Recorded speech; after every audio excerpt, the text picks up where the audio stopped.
ത്യാഗത്തിന്റെ സന്ദേശമുയർത്തി ഇന്ന് ബലിപെരുന്നാൾ. ത്യാഗത്തിന്റെയും സമർപ്പണത്തിന്റെയും സ്മരണ പുതുക്കി ഇസ്ലാം മതവിശ്വാസികൾ ബലിപെരുന്നാൾ ആഘോഷിക്കുന്നു.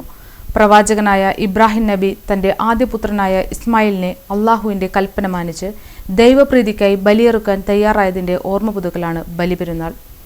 ഇബ്രാഹിം നബിയുടെ അടിയുറച്ച വിശ്വാസത്തിന്റെ പ്രതീകമാണ് ബലിപെരുന്നാൾ എന്നാണ് വിശ്വാസം. ഹജ്ജ് തീർത്ഥാടനത്തിന്റെ ഭാഗമായുള്ള ആഘോഷം കൂടിയാണ് ബലിപെരുന്നാൾ. ഈ ദിവസം ആളുകൾ പ്രാർത്ഥിക്കുകയും നാൽക്കാലികളെ ബലിയർപ്പിക്കുകയും അതിന്റെ മാംസം കുടുംബാംഗങ്ങൾക്കും സുഹൃത്തുക്കൾക്കും പങ്കുവയ്ക്കുകയും ചെയ്യുന്നു. വിവിധ ജമാഅത്ത് കമ്മിറ്റികളുടെ നേതൃത്വത്തിലും കൂട്ടായ്മകളുടെ നേതൃത്വത്തിലും പെരുന്നാൾ ദിവസം ബലിയർപ്പിക്കുന്നുണ്ട്. ഇതോടൊപ്പം പള്ളികളിലും പ്രധാന നഗരങ്ങൾ കേന്ദ്രീകരിച്ചും ഈദ് നമസ്കാരവും ഈദ് ഗാഹുകളും സംഘടിപ്പിച്ചു. രാവിലെ വിവിധ പള്ളികളിൽ പെരുന്നാൾ നമസ്കാരം നടന്നു. ശേഷം ഉളുഹിയത്ത് കർമ്മവും നടന്നു. ഇന്ത്യയിലെ ആദ്യത്തെ മുസ്ലിം പള്ളിയായ കൊടുങ്ങല്ലൂരിലെ ചേരമാൻ ജുമാ മസ്ജിദിൽ നടന്ന പെരുന്നാൾ നമസ്കാരത്തിന് ഇമാം ഡോക്ടർ മുഹമ്മദ് സലീം നദ്വി നേതൃത്വം നൽകി. അദ്ദേഹം സഞ്ചരിച്ചപ്പോൾ ധാരാളം വൈതരണികൾ, മാർഗ തടസ്സങ്ങൾ, വൈക്ലഭ്യങ്ങൾ ഉണ്ടായി. എല്ലാറ്റിനെയും അദ്ദേഹം ക്ഷമയോടെ നേരിട്ടു. സഹനത മുറുകെ പിടിച്ചു. ഖുർആൻ പറയുന്നില്ലേ, ഇന്ന ഇബ്രാഹിം ഹലീമുൻ അവ്വാഹുൻ മുനീബ്. സഹനത്തിന്റെ മൂർത്തി ഭാവമായിരുന്നു ഖലീലുല്ലാഹി ഇബ്രാഹിം അലൈഹിസ്സലാം. തന്റെ മറുപക്ഷത്തുള്ളവർ തീക്കുണ്ടാരങ്ങൾ ഒരുക്കിയപ്പോഴും ആ അഗ്നികുണ്ഡത്തിൽ നിന്ന് തണുപ്പിനെ സൃഷ്ടിക്കാൻ മഹാനവർക്ക് സാധിച്ചു.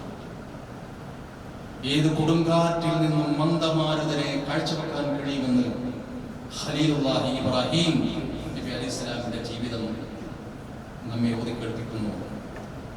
മാത്രമല്ല,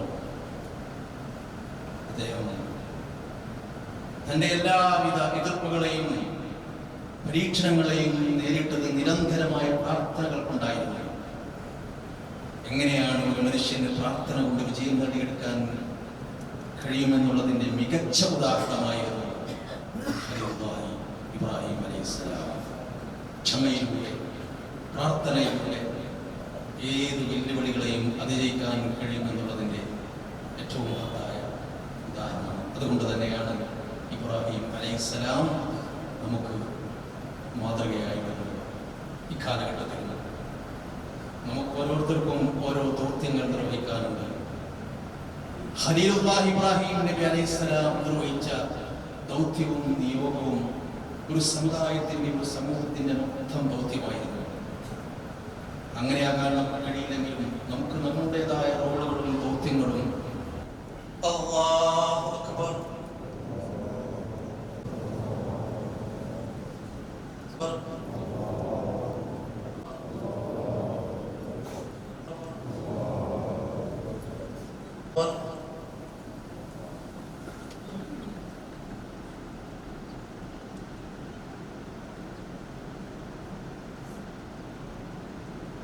سمع الله لمن حمده الله أكبر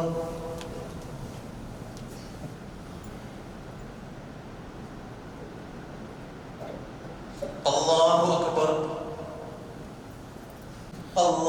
أكبر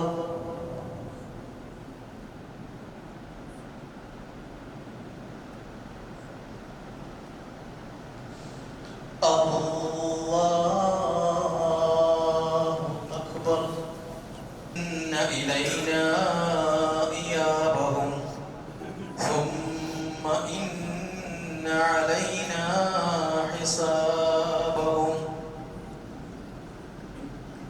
الله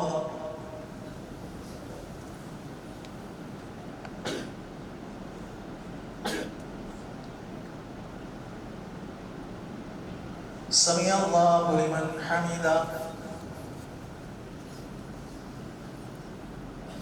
الله أكبر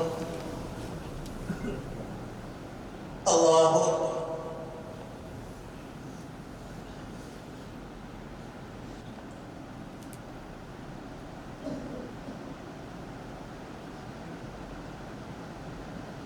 الله